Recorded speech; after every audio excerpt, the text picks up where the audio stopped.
The editor-in-chief of Christianity Today did not have to wait for the votes to be counted to publish his essay on Tuesday bemoaning what the Alabama Senate race had wrought.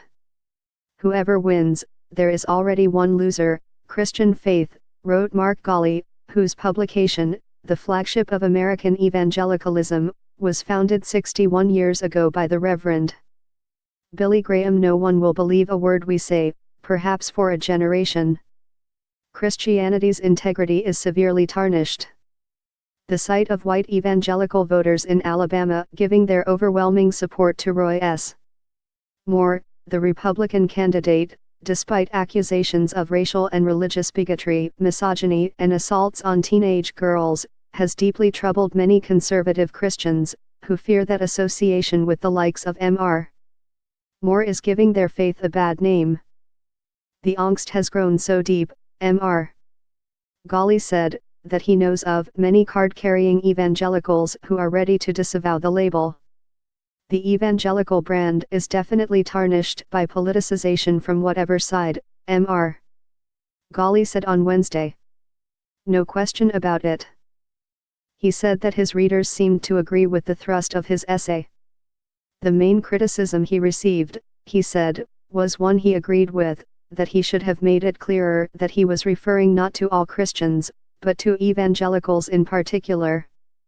The bloc that has marched under the banner of the moral majority and values voters has now been tagged as the most reliable base of support for both Mr.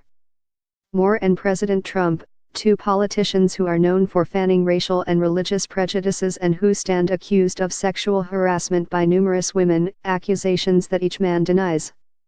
White evangelicals across the country delivered 81% of their votes to Mr. Trump last year, according to exit poll data, and backed Mr. Moore in Alabama by the same proportion on Tuesday. "It grieves me," said Ed Stetzer, executive director of the Billy Graham Center at Wheaton College, a prominent evangelical school in Illinois. "I don't want evangelical to mean people who supported candidates with significant and credible accusations against them. If evangelical means that, it has serious ramifications for the work of Christians and churches. That notion is bewildering to evangelical leaders who see Mr. Trump as their champion.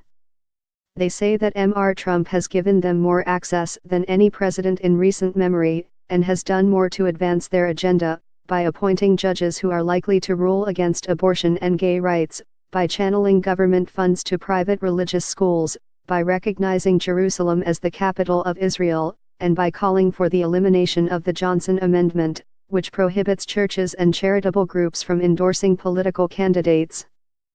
I believe that God answered our prayers in a way we didn't expect, for a person we didn't even necessarily like," said Stephen E.